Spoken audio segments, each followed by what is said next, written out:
vamos a concentrarnos, vamos a pensar que Dios nos está viendo,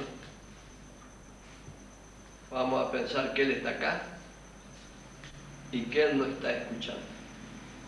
Y así, con la convicción, con la certeza de que Él nos ve, de que Él está acá y de que Él nos escucha, vamos a dirigirnos en oración. Yo lo voy a dirigir. Padre amado y Dios bendito, te alabamos, te bendecimos, Señor, por todas las bendiciones que tú dejas caer sobre nuestra vida, nuestra familia, nuestro trabajo, Señor. Padre amado, gracias porque pudimos comprender en estos 2 meses de estudio de tu palabra que tú eres soberano. Tú eres el Señor, creador del cielo y de la tierra. Gracias, Padre, que has dejado tu palabra en la cual nos deleitamos 2 veces, Señor. Gracias, Señor, porque aprendimos que al lado tuyo tenemos la plenitud. Lejos tuyo, Señor, está la angustia, la tristeza, la desesperación. Estamos solos, sin Dios y sin esperanza. Ahora te pedimos, Padre, que tu Espíritu se mueva poderoso en medio nuestro, para que podamos comprender estas cosas, podamos atesorarlas y podamos ponerlas en práctica, Señor. Padre amado, utilízame, respáldame con tu gracia y tu santo poder para que sea una clase, Señor, que toque los corazones, que sea agradable, amena y que se pueda disfrutar, Señor, de todas las bendiciones que están a través de toda tu lectura de tu palabra. En tu mano nos encomendamos, en el nombre glorioso de Cristo Jesús. Amén. Muy bien, pueden tomar sus asientos y comenzamos. Bueno, hoy vamos a estudiar la civilización antediluviana. ¿Qué quiere decir antediluviana? Antes del diluvio. Quiere decir que hubo un diluvio, ¿no es cierto?, que la Biblia menciona. Pero escuchen una cosita. En el siglo pasado se despertó el interés de la arqueología. En el siglo pasado se despertó el interés de la arqueología. Y los arqueólogos son técnicos que estudian los restos de civilizaciones que van quedando en las distintas capas, porque en la antigüedad, cuando había una peste, la única defensa era quemar la ciudad. Quemaban la ciudad y después volvían a edificar otra vez sobre los restos que quedaban de esa ciudad. Cuando había una guerra y se perdía la guerra, el que ganaba arrasaba la ciudad, los que huían volvían y edificaban otra vez sobre lo que quedaba, otra vez la ciudad. Entonces, como ellos son técnicos, los arqueólogos van analizando los restos y saben qué tipo de civilización había, qué tipo de costumbre tenía, etcétera, etcétera. Pero fíjense lo que pasó. En este lugar que se llama acá Ur, este se llama Ur, pero vamos a ubicarlo primero vamos a ubicarlo. Este es el mar Mediterráneo, este es el río Nilo, este es el mar Rojo, este es el río Tigris, este es el río Éufrates y este es el Golfo Pérsico.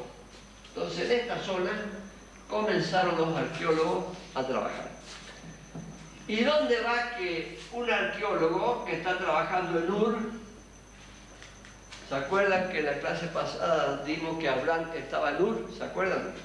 Bueno, acá estaba Ur, de aquí Abraham, Dios habló con Abraham y lo llevó hasta la tierra prometida, que es de Israel de ahora. Muy bien, volviendo otra vez al tema. Acá en Ur estaba trabajando un arqueólogo y llegan a la última capa. Sigue cavando y no hay nada. Entonces cava 1 metro más y no encuentra nada. Pero se le ocurre cavar otro metro más y no encuentra nada. Y se le ocurre seguir cavando y a los 2,5 metros de residuos que no hay nada, volvieron a aparecer otra vez restos de civilización. Entonces le llamó la atención. Ahora ustedes fíjense que esto es de Dios, porque un arqueólogo jamás, por iniciativa propia, va a seguir 2,5 metros cavando si no hay vestigio de nada. Va a seguir cavando un poco más y nada más.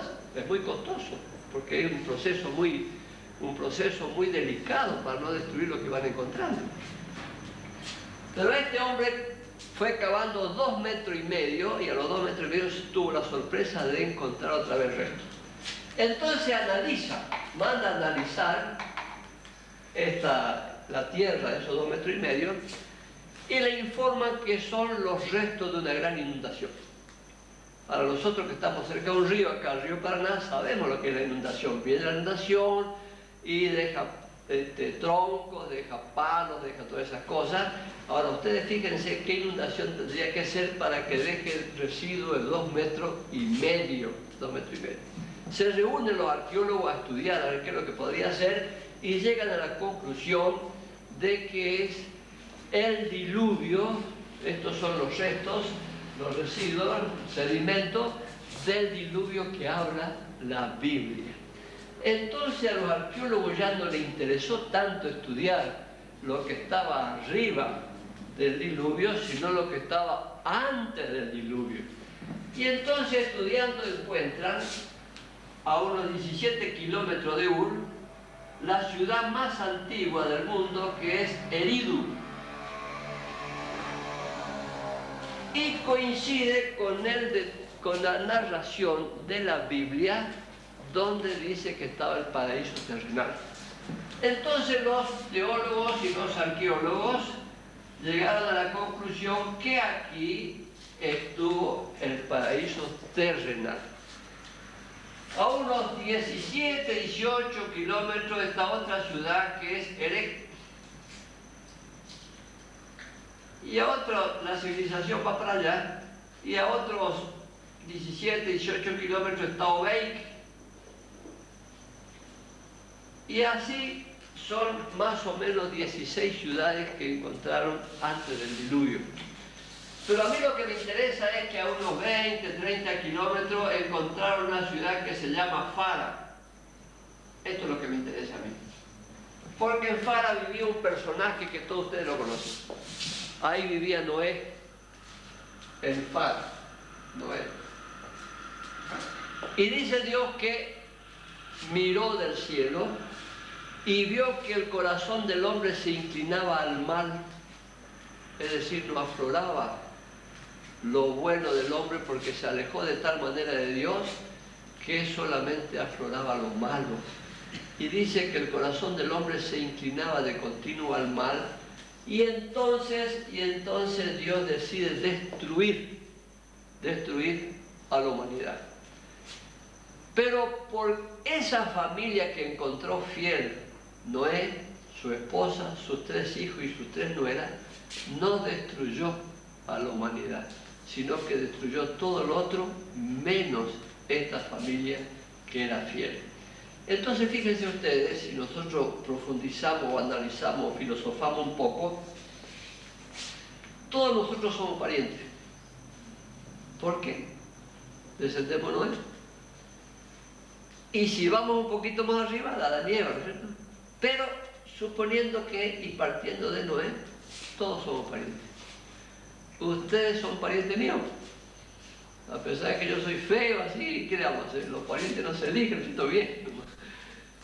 Ustedes son parientes míos y yo soy pariente de ustedes. Muy bien.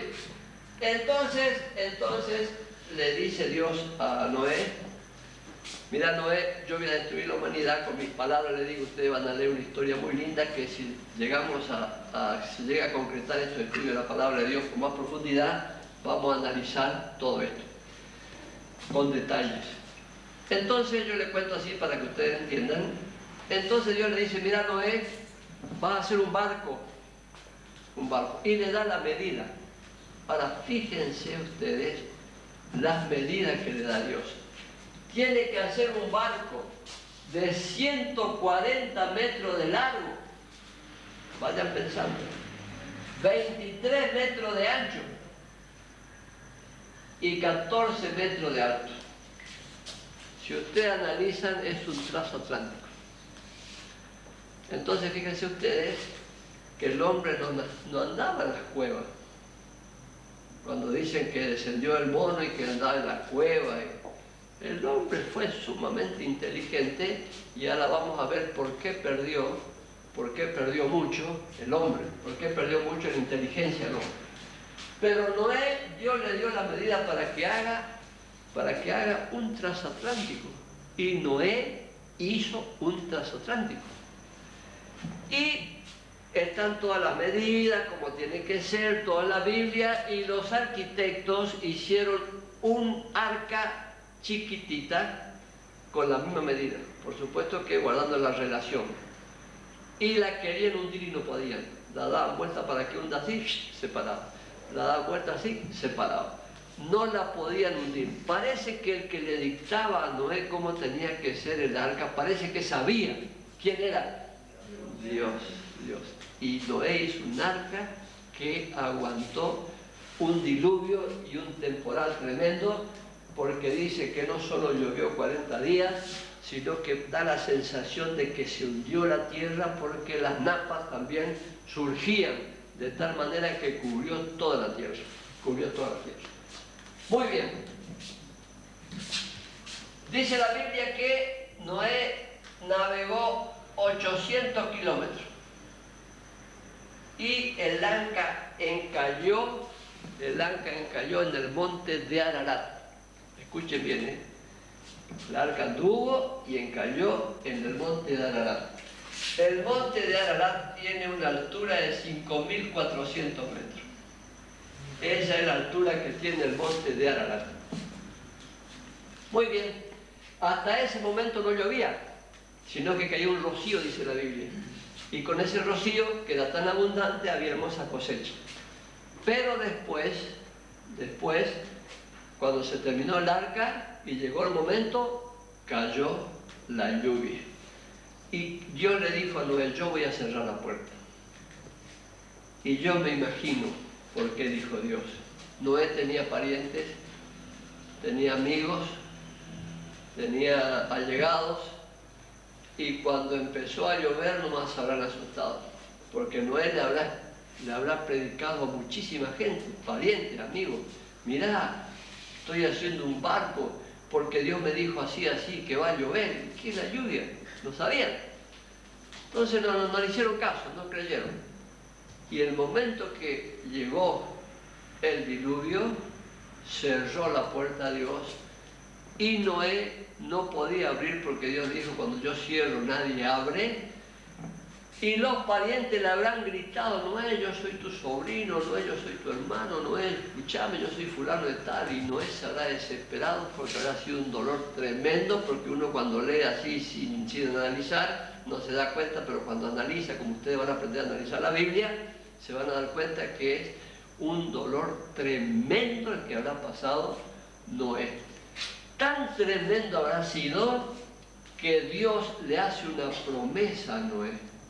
Mirá, Noé, nunca más voy a destruir a tu descendiente, porque de ahí, a partir de ahí, serán todos descendientes de él, los nietos, bisnietos, tataranietos, y no sé cómo se sigue llamando lo que sigue más abajo, van a ser descendientes de él. Entonces Dios le dijo, mirá, nunca más, le hizo la promesa, tus descendientes van a ser destruidos por agua. Y le puso como señal, dice la Biblia, en el cielo el arco iris. Ahora, todas esas señales que pone Dios son para recordarle al hombre cosas. Cuando Dios puso la señal del arco iris, es para que el padre, cuando aparezca el arco iris, lo siente en su regazo de su hijo y le cuente la historia. Mirá, el arco iris significa esto y esto. No, el hombre se alejó de Dios y Dios tuvo que actuar, y cuando actúa Dios, el hombre sufre, y le cuenta la historia. Pero puso como señal Dios el arco iris, que nunca más va a destruir por agua. ¿Alguna vez le explicaron a ustedes así las cosas? A mí tampoco. Cuando Adán y Eva fallaron, fracasaron y pecaron, desobedecieron a Dios, entonces Dios le dijo, muy bien, ahora vamos a estudiar todas las bendiciones que perdieron, pero le cuento esto. Muy bien, le dijo a Adán, con el sudor de tu frente vas a tener que ganar tu pan y te va a costar, porque vas a tener problemas. Pero eso es para que uno les sienta en el regazo a su hijo y le cuente, mirá esta lucha tremenda acá, y no era así antes. Pero se alejó el hombre de Dios y estas son las consecuencias. ¿Alguna vez le dijeron a ustedes así? No. Cuando le dijo a la mujer, vas a tener familia con dolor, es para que le cuente a los hijos, a las hijas, mirá, no era así antes. Pero por lo que pasó, el hombre se alejó de Dios y cuando el hombre se aleja de Dios pierde bendiciones y deja esa señal. Pero el hombre se aleja tanto de Dios que se olvidó de todas esas cosas. Son todas señales que deja Dios para que la gente le vaya transmitiendo a sus hijos y lo vaya llevando al camino de Dios, pero el hombre se alejó tanto de Dios que no se acuerdan de esas cosas. Muy bien. Noé estuvo 1 año y 17 días en el arca. 5 meses navegando y 7 meses ya en el monte de Ararat, ya encalló. Yo paro acá. ¿Alguna pregunta sobre esto? Profesor, ¿qué hay de cierto de esto que dicen que han encontrado restos del arca? Bueno, acá preguntan qué hay de esos que dicen que encontraron restos del arca. Yo primero le voy a hacer una pregunta a ustedes. ¿Qué les parece?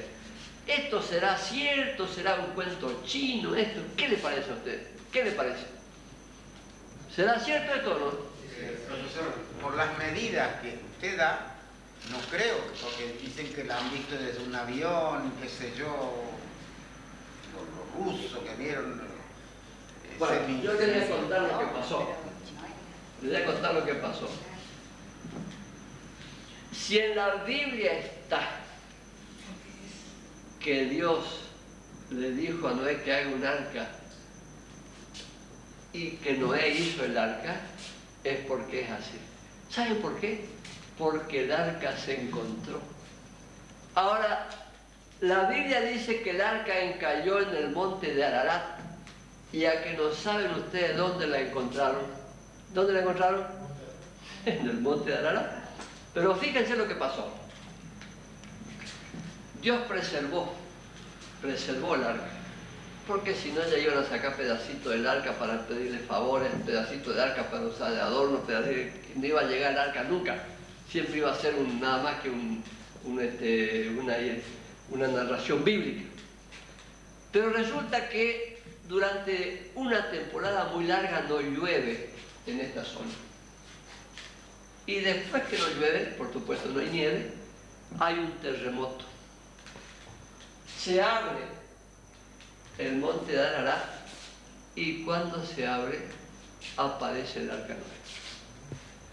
Cuando la gente ya empieza a subir e inspeccionar, porque no sé si ustedes vieron hace unos 10 años en televisión salió la NASA cómo sacaba con los satélites la foto del arca Noé. No sé si alcanzó a ver ese programa ustedes, un programa de 1 hora más o menos. Y inclusive había un chico y 2 personas caminando arriba que habían llegado con helicóptero, pienso yo. Cuando empezaban a sacar pedacitos del arca, vuelve a caer una lluvia y se cubre de nieve, todo otra vez. Y así están 2 o 3 años, 4 años, vuelve a haber una sequía, no hay nieve, vuelve a aparecer el arca otra vez. Y Dios la va teniendo así al arca porque si no el hombre la despedaza. No sé si me explico yo. No puede estar sin sacar un pedazo, no puede estar. Entonces la tiene ahí, pero la tiene como un símbolo como para que digan, crean lo que dice la Biblia, porque lo que dice la Biblia es así. Se habrán reído mucho del arca, sin embargo, el arca apareció. Y piensen que en 5.400 metros de altura no se puede llevar un transatlántico, no se puede llevar. Eso tiene que venir navegando y encalló. Y la Biblia dice que estuvo 5 meses navegando y que encalló en el monte de Ararat, en la montaña, ahí encalló. Y muestra que el arca está quebrada, quedó mal afirmada y por el peso de la nieve se quebró. Bajó así un pedazo del arca. Entonces yo le voy a dar un consejo a ustedes, como es la última clase que damos, todo lo que dice la Biblia crean, porque lo que dice la Biblia es así. ¿Por qué? Porque es la palabra de Dios. ¿Alguna pregunta sobre esto?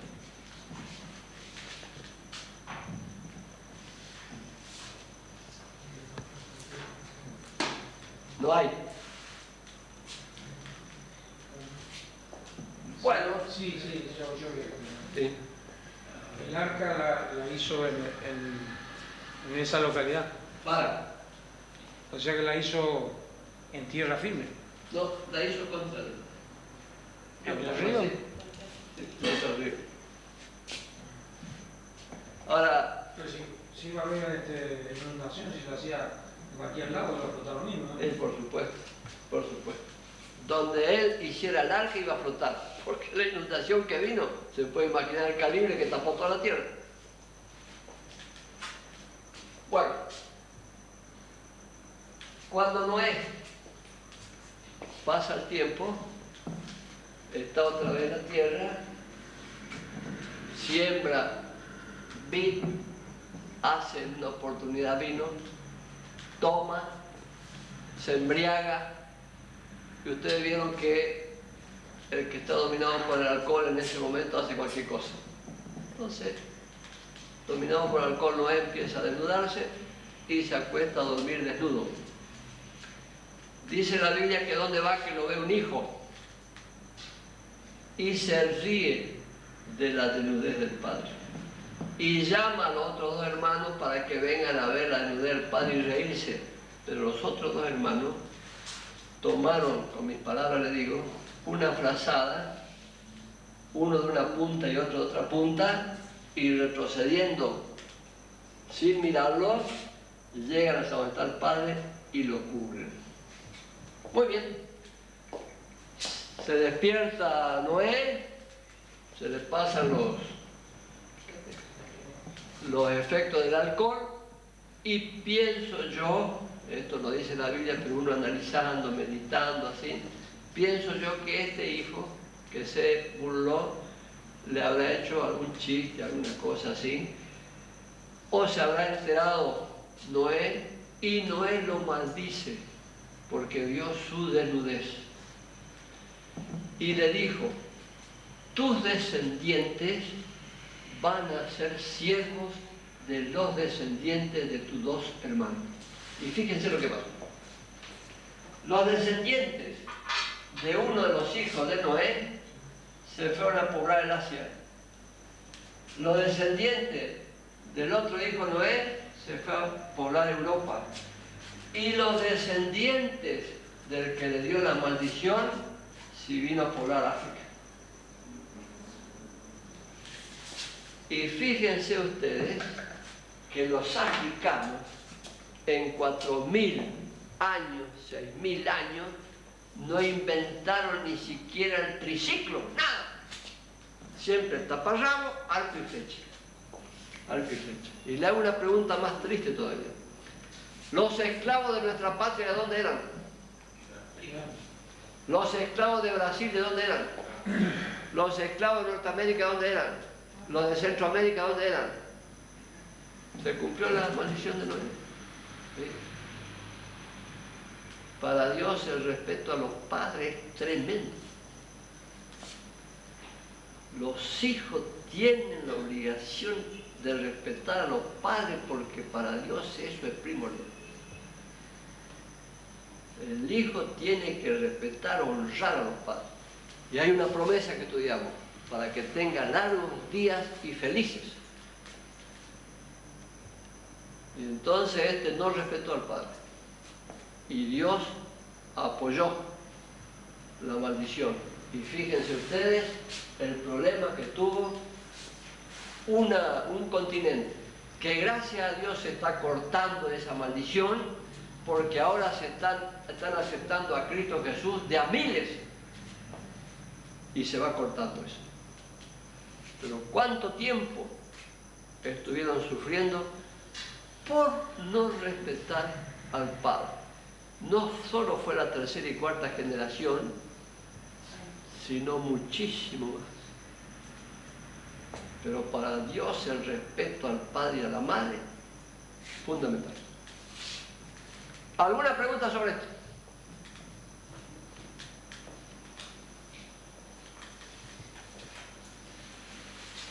Seguimos. Muy bien. Cuando uno desobedece a Dios, pierde bendición.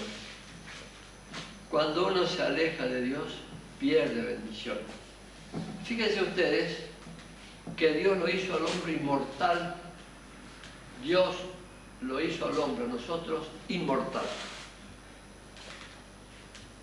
Pero dice que a causa de la desobediencia de Adán y de Eva, le redujo la vida a 1000 años. Dice la Biblia, el hombre era inmortal, pero se aleja de Dios, pierde bendiciones, y la primera bendición que perdió la inmortalidad. Dios le redujo la vida a 1000 años. Para Dios no es ni un problema reducir la vida, porque ustedes que son médicos, acá hay 2 médicos que estoy viendo, no sé si hay más médicos, ustedes piensan que la glándula pituitaria es la que regula, ¿no es cierto? Entonces no tiene un problema en regular la glándula pituitaria. Él hizo cuerpo humano y redujo la vida a 1000 años. Dice la Biblia que nadie vivió 1000 años. El que más vivió es un tal Matusalén, y ese Matusalén vivió 969 años.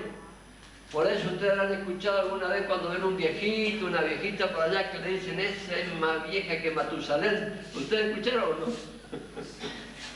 Bueno, este es el que más vivió. Pero resulta que, como Dios vio que el corazón del hombre se inclinaba hacia el mal, después de Noé, le redujo la vida a 120 años. Cada vez que el hombre se aleja de Dios, pierde bendición. Y por favor, no se alejen de Dios, porque cada vez que ustedes se alejen de Dios, van a perder bendición. Y fíjense que hace unos 9 años más o menos vino un sabio francés, no sé si ustedes lo vieron en televisión. Yo miro muy poca televisión y justo Dios me hizo ver el programa donde apareció el arca de Noé y el programa cuando vino este sabio. Y entonces el locutor le pregunta cuál es su especialidad, y él le dice, mi especialidad es el estudio de las células. Y entonces empieza a hablar el sabio, y resumiendo dice que las células del cuerpo humano se renuevan cada 5 años. Un ciclo de 5 años se van renovando. Por eso cada 5 años somos diferentes. Ustedes miran la foto 5 años, y 5 años, y 5 años, y van a ver que son diferentes. Y entonces le pregunta el locutor, ¿y cuántos ciclos aguanta el cuerpo humano? Y él le dice, el cuerpo humano no puede aguantar más de 24 ciclos de 5 años. Y yo multipliqué 5 por 4, 20, 5 por 2, 10 y 2. ¿Qué dijo Dios en la Biblia? Que redujo la vida, ¿cuánto? ¿Y qué dijo el sabio? Que el hombre no puede aguantar más de ¿cuánto? 120. Entonces, el hombre se aleja de Dios y pierde bendiciones. Y el sabio este dijo, nuestra meta es que el hombre viva lo mejor posible hasta los 120 años.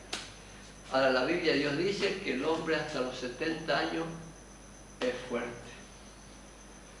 Pero en los 80 para adelante es carga para la familia. Pierde la fuerza. Ustedes son todos jovencitos. Yo voy a llegar antes que ustedes a los 80 años. Si llego a llegar les voy a contar.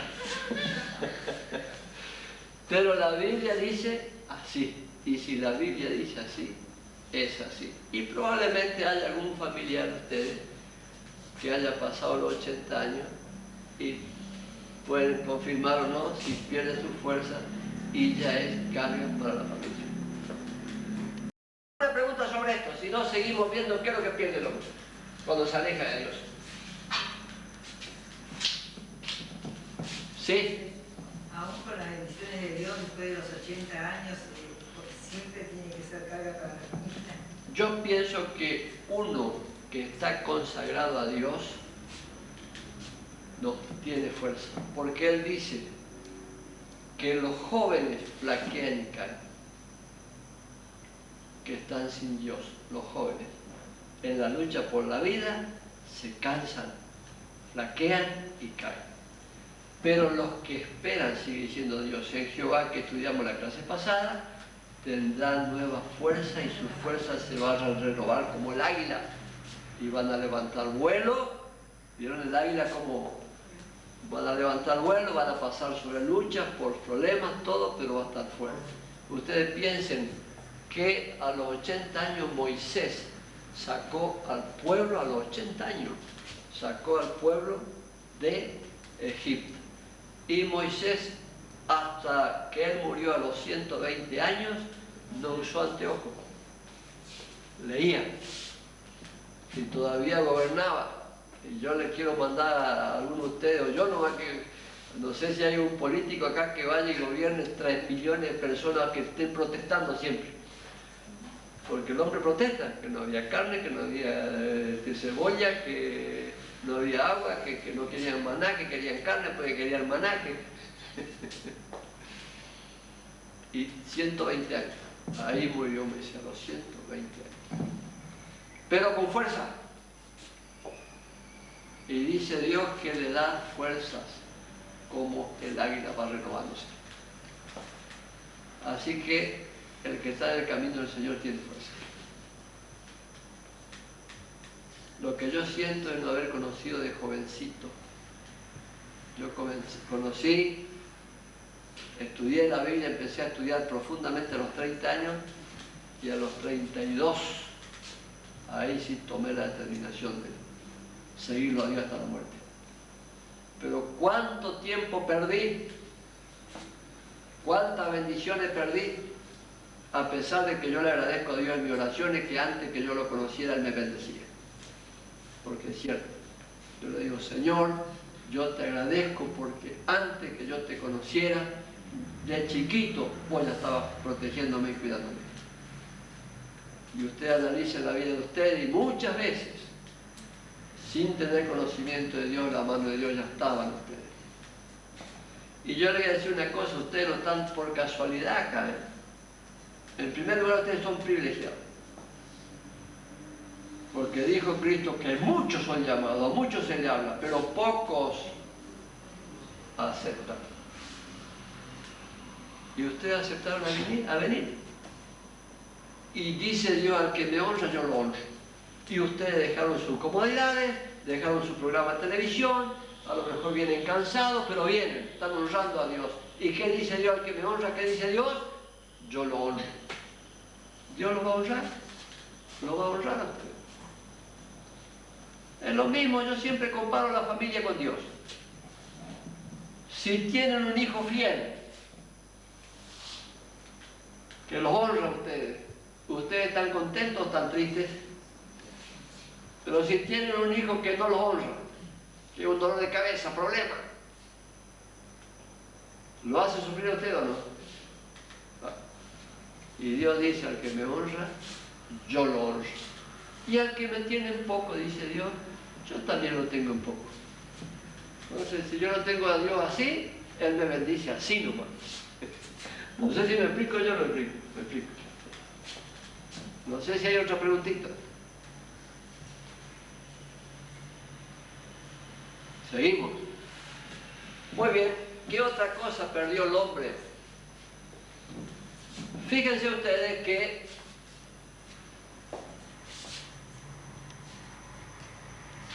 la inteligencia que perdió el hombre, este era Adán.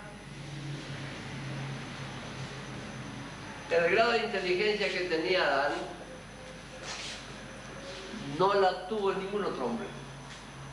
Porque dice la Biblia que que Adán le puso el nombre a las plantas y a los animales y se acordó. Y yo le pregunto, ¿hay muchas plantas o no? Miles. Cuando peca, se aleja de Dios, pierde bendiciones, el pecado lo hace caer así, con los métodos de educación que hay ahora, podrá llegar el hombre ahí, pero jamás a la altura de Adán. ¿Saben por qué? Porque Dios le reguló el cerebro al hombre. Y acá hay médicos. Vos sos doctora. ¿Cuánto ocupa el hombre del cerebro? ¿El 100% ocupa? No. No ocupa el 100%. Le reguló, perdió bendición. Más o menos un 20% se ocupa el cerebro. Más o menos. Y con ese 20% el hombre hace maravillas, como también hace desastres. Si el hombre tuviera el 100% del cerebro, pudiera ocupar, pero haría cosas extraordinarias, como también haría tremendas barbaridades. Y entonces fíjense ustedes que el hipnotismo Dios le dio al hombre para que pueda hipnotizar. Pero el hombre, si ocupaba el 100% del cerebro, iba a hipnotizar para robar, para violar, para hacer cualquier cosa. Entonces Dios lo reguló. La levitación, eso también Dios le dio. Yo me concentro, me elevo y me voy. Pero el hombre iba a aplicar para hacer algo malo. Iba a venir un cobrador, yo me concentraba y me iba. Un ejemplo.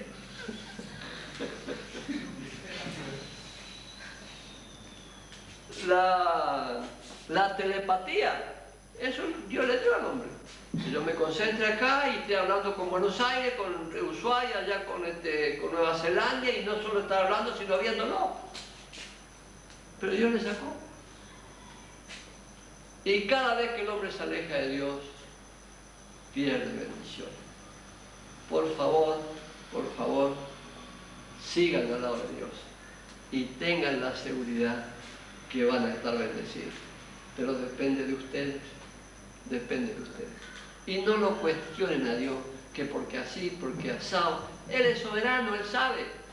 Es lo mismo que le quiera cuestionar al padre un chiquito de 3 años. El padre sabe todo. Es lo mismo, nosotros, ¿qué le podemos cuestionar a Dios si Él es soberano? Él dice así, para estar bendecido, tenemos que ser así para estar bendecidos. ¿Alguna pregunta?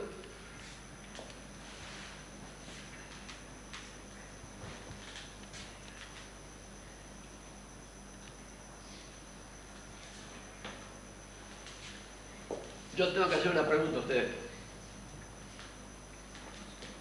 Ustedes estuvieron 2 meses conmigo, 8 clases. Yo quisiera que levanten la mano los que en 2 meses cambió la vida de ustedes. En 2 meses. ¿Cómo será si siguen? Si siguen, va a cambiar totalmente. Dios no se olvide que lo hizo al hombre para que tenga gozo, paz, amor, gozo y paz. Y el hombre que tiene amor, gozo y paz, la mujer que tiene amor, gozo y paz es feliz. Dios lo hizo al hombre para que sea feliz. Pero solamente el hombre es feliz cuando lo tiene a Cristo en el corazón. ¿Se acuerdan cuando estudiamos el hombre carnal y el hombre espiritual? Que hay un poder que desciende cuando nace la criatura que lo inclina al mal, y ese poder se corta cuando lo acepta Cristo Jesús, y desciende, después que lo aceptó Cristo Jesús, desciende un poder que lo cubre y lo llena, que es el poder del Espíritu Santo. Y los frutos del Espíritu Santo en la persona es amor, gozo y paz. Dios lo hizo al hombre para que sea feliz. Si no, Dios dice, ¿qué clase de amor soy yo? Si hago al hombre para que sufra. El hombre se aleja de mí, lucha solo y sufre. Se acerca a mí y tiene la plenitud otra vez. Entonces depende de ustedes, yo no voy a estar más con ustedes. Depende de ustedes que tengan abundancia de vida o no. Si luchan solos, van a tener problemas. Pero Dios dice, mis ojos están sobre los justos y mis oídos atentos al clamor de ellos. Si ustedes claman, Él escucha. Y Él muchas veces estudiamos que dice, prueben a ver si es cierto, prueben a ver si es cierto, gusten a ver si es cierto, vean a ver si es cierto. Él conoce nuestra fragilidad y está diciendo, vean, prueben, vean a ver si es cierto. Y yo le hago el desafío, vean, prueben a ver si es cierto. Y tengan la seguridad que si Dios dice, es así. Muy bien, vamos a abrir la Biblia. En la página 840.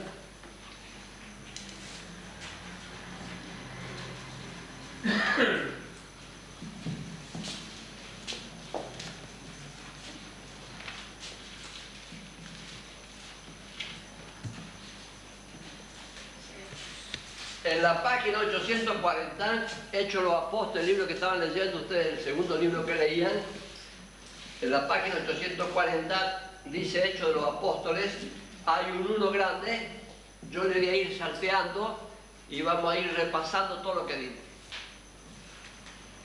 El uno grande, el 3 chiquitito. ¿Encontraron ya? 840. Uno grande, el 3 chiquitito. Y dice así: quienes también, después de haber padecido, se presentó vivo, Cristo, con muchas pruebas indubitables, apareciéndoseles durante 40 días y hablándoles acerca del reino de Dios. ¿Se acuerda que dimos nosotros que después que resucitó apareció 40 días Cristo Jesús y les hablaba y les decía que Él se va a ir, pero le va a mandar un poder? ¿Se acuerdan que estudiamos eso? Muy bien, vamos a pasar al 8 chiquitito. El 8 chiquitito dice: pero recibiréis poder cuando haya venido sobre vosotros el Espíritu Santo, y me seréis testigos en Jerusalén, en toda Judea, en Samaria y hasta lo último de la tierra. Entonces estudiamos que cuando desciende el poder de Dios, el Espíritu Santo, entonces el hombre tiene poder. El hombre tiene poder. Y fíjense cómo descendió ese poder. Cristo dijo: yo me voy, pero le voy a mandar un poder. Se fue y a los 10 días mandó ese poder. ¿Se acuerdan que estudiamos? Y fíjense cómo descendió ese poder. El 2 grande, el 2 grande. En la hojita al lado, el 2 grande. Cuando llegó, dice, el día de Pentecostés, estaban todos unánimes juntos. El 2 grande. Cuando llegó el día de Pentecostés, estaban todos unánimes juntos. Y de repente vino del cielo un estruendo como de un viento recio que soplaba, el cual llenó toda la casa donde estaban sentados, y se le aparecieron lenguas repartidas como de fuego, asentándose sobre cada uno de ellos, y fueron todos llenos del Espíritu Santo y comenzaron a hablar en otras lenguas según el Espíritu les daba que hablase. ¿Se acuerdan que estudiamos que descendió ese poder que le dijo Cristo como un viento recio, como un trueno, como lengua de fuego? Y ese le dio un poder espiritual tremendo. Ahora vamos a leer el capítulo 1 otra vez, el 14 chiquitito, el capítulo 1, el 14 chiquitito. Cuando estaban todos orando, dice: todos estos perseveraban unánimes en oración y ruego con las mujeres y con María, la madre de Jesús, y con sus hermanos. Es la última vez que la Biblia habla de María.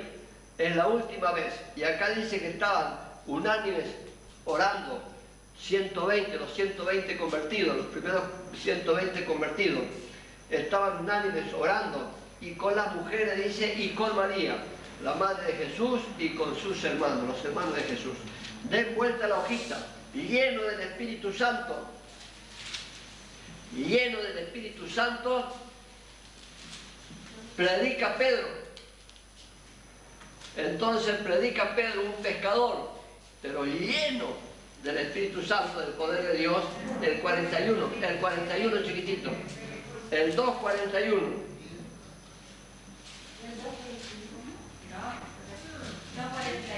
Claro, capítulo, el 2 grande, 41 chiquitito. 8:42.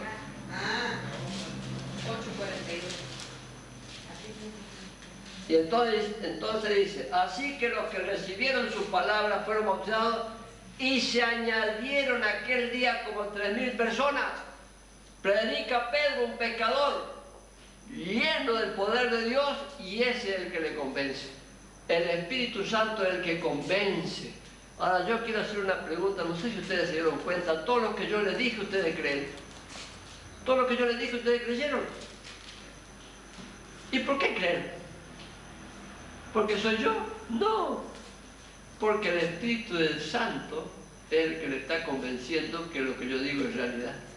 Y ustedes creen. Yo digo y ustedes creen, pero no porque yo hablo, sino porque el Espíritu Santo es el que toca. Fíjense lo que dice el 2:36. El 2:36. Está predicando Pedro. Pedro, un pescador.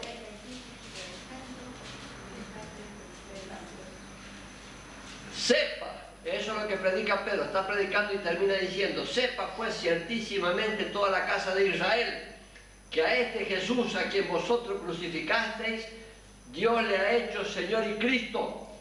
Al oír esto, se compungieron de corazón y dijeron a Pedro y a los otros apóstoles: varones hermanos, ¿qué haremos? Lo habían crucificado a Cristo, ni se dieron cuenta de lo que hicieron, pero habló Pedro y el Espíritu Santo confirmó lo que estaba diciendo Pedro y le dio un temor a ellos y se dieron cuenta de lo que hicieron. Y entonces dice: ¿y ahora qué vamos a hacer? ¿Qué haremos? Y Pedro le dijo: arrepentíos y bautícese cada uno de vosotros en nombre de Jesucristo para perdón de los pecados y recibiréis el don del Espíritu Santo. Entonces esa es la predicación de Pedro, y dice que ese día se bautizaron como 3.000 personas. Predica otra vez, al otro día predica. El 4 grande, 4 grandes, 4 chiquititos. Capítulo 4 y el 4 chiquitito. Pero muchos de los que habían oído la palabra creyeron, y el número de los varones era como 5.000. Primero predica 3.000, después el otro día 5.000 se convierten. Ahora analicen ustedes: estuvo Cristo Jesús en la tierra, resucitaba muertos, sanaba leprosos, hacía andar paralíticos, milagros tras milagros. Sin embargo, ¿cuántos se convirtieron? 120. Pero descendió el Espíritu Santo, ese que respalda cuando uno habla las cosas de Dios y convence, y Pedro, que era un pescador de aquella época, predica y se convierte en 3.000, y vuelve a predicar y se convierte en 5.000, 8.000, y Cristo en 3 años y medio, 120. Seguimos leyendo.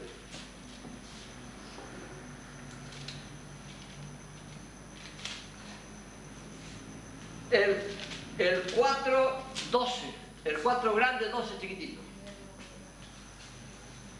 Y en ningún otro hay salvación, porque no hay otro nombre bajo el cielo dado a los hombres en que podamos ser salvos.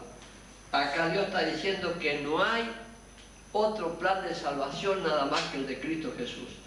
Si alguien dice: no, hay que hacer esta cosa, o hay que hacer esta otra cosa, o hay que hacer esta otra cosa para ser salvo, acá está diciendo, Dios está diciendo que en ningún otro hay salvación, porque es el único plan de salvación que presenta Dios a la humanidad, que es Cristo. Y en ningún otro hay salvación, porque no hay otro nombre bajo el cielo dado a los hombres en que podamos ser salvos. Y gracias a Dios la gente que acepta a Cristo Jesús, porque no hay otro plan de salvación. Muy bien, vamos a leer el 6. Del 6 vamos a leer el 8 chiquitito.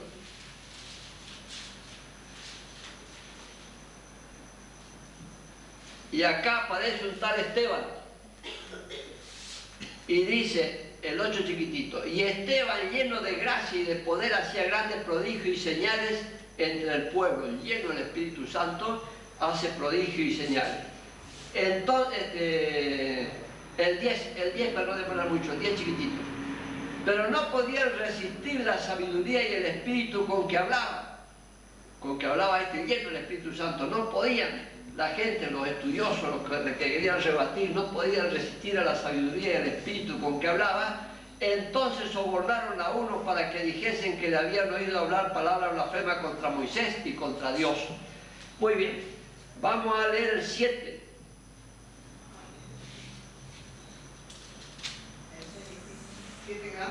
El 7 grande. El 7 grande es 58 chiquitito, para no demorar mucho.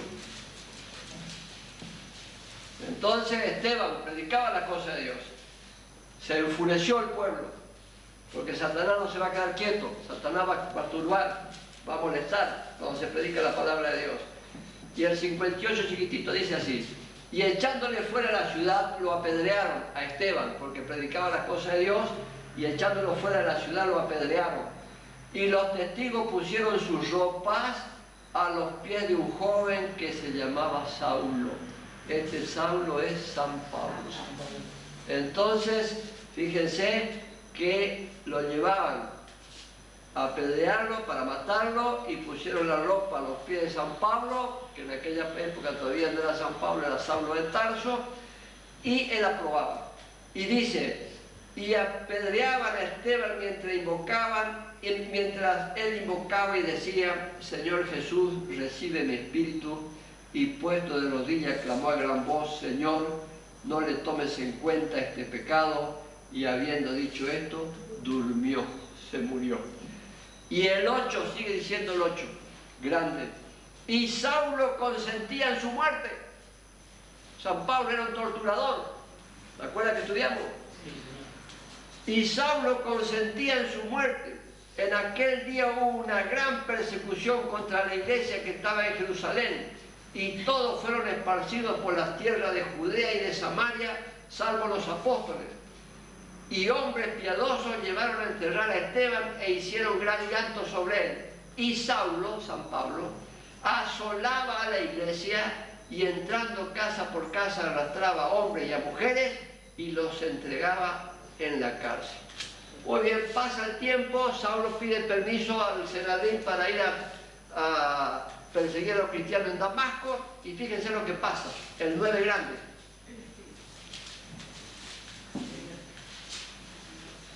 El 9 grande. Saulo, respirando aún amenazas y muerte contra los discípulos del Señor, la con mayúscula del Señor Jesús, vino al sumo sacerdote y le pidió cartas para la sinagoga de Damasco, a fin de que se hallase algunos hombres o mujeres de este camino, con mayúscula, camino de Cristo, lo trajese preso a Jerusalén.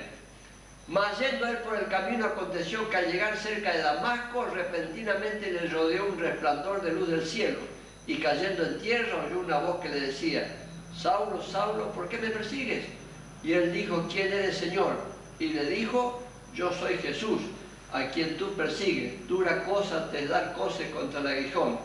Él, temblando y temeroso, dijo, Señor, ¿qué quieres que yo haga? Y el Señor le dijo, levántate y entra a la ciudad y se te dirá lo que debes hacer. Entonces, para terminar, vamos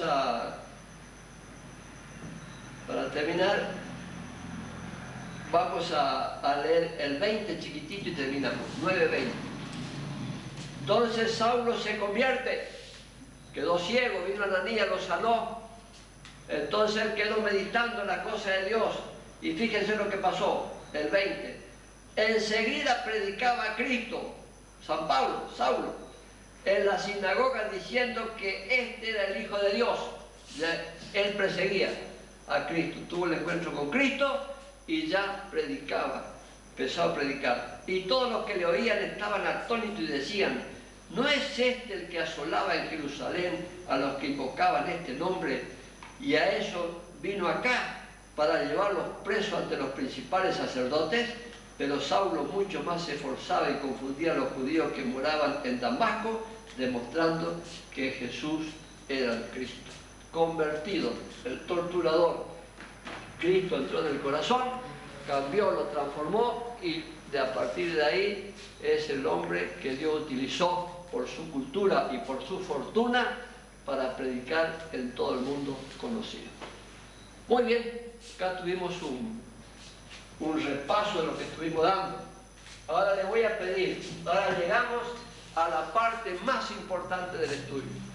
Lo más importante de los 2 meses que estuvimos acá lo vamos a ver en la página 877.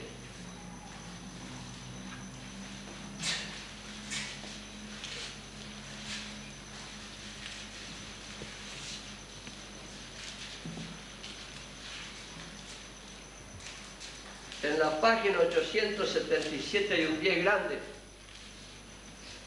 Subrayen con la lapicera el 9 y 10 chiquitito, que eso es lo más importante de estos 2 meses. Fíjense lo que dice acá. El 9 chiquitito dice, el 10 grande, 9 y 10 chiquitito.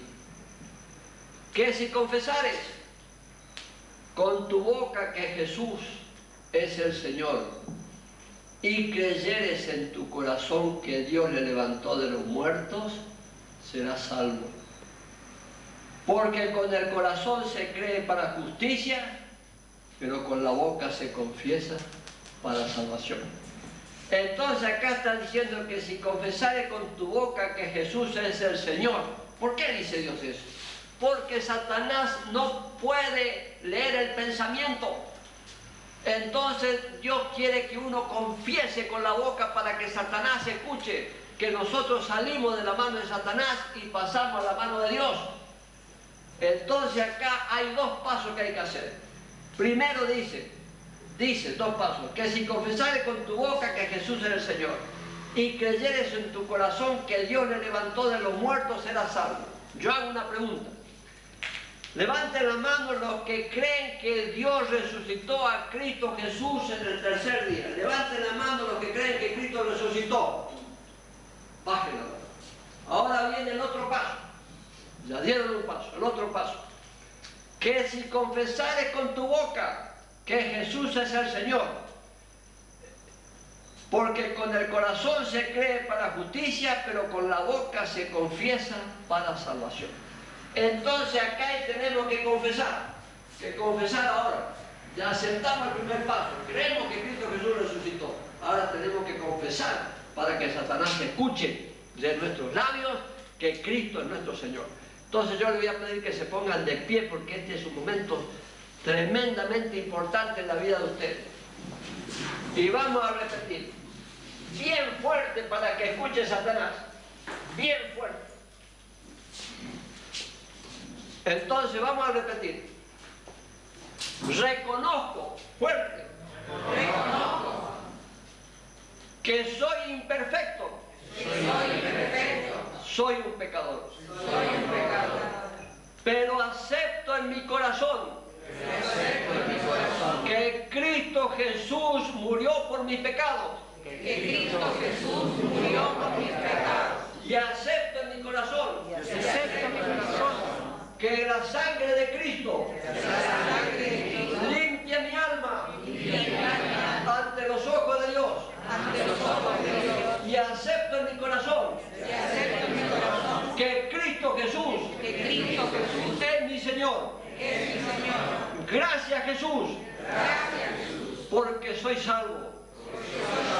Gracias Jesús, porque soy salvo. Gracias Jesús, porque soy salvo. Amén. Dice la Biblia que cuando un alma se salva hay fiesta en los cielos. Y aquí cuántas almas se salvaron. Y los ángeles están alabando a Dios y hay coros celestiales y se abrazan. Y si hay fiesta allá, tiene que haber fiesta acá también. Así que vamos a hacer un aplauso grande de alegría porque estamos salvos.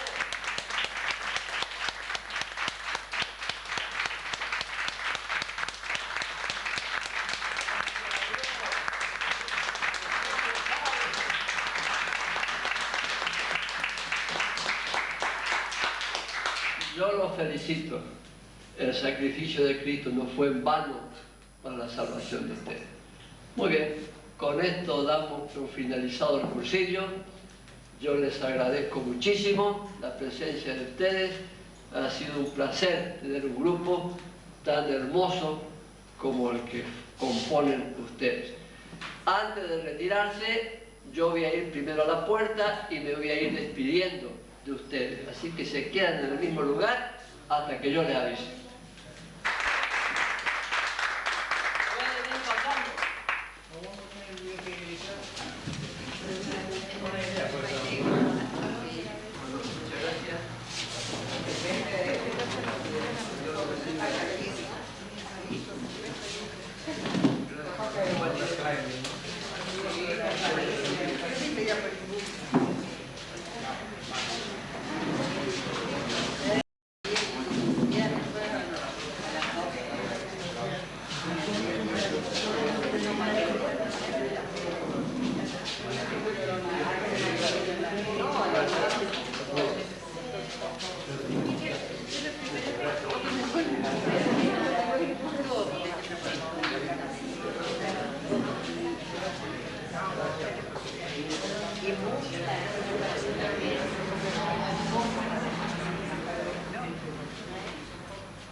Dios te bendiga, muchas gracias por tu compañía.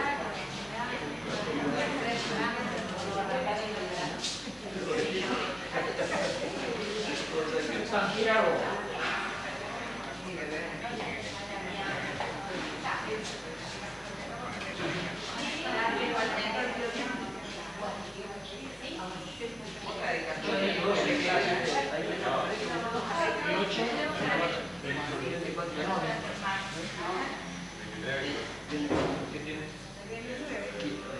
No va a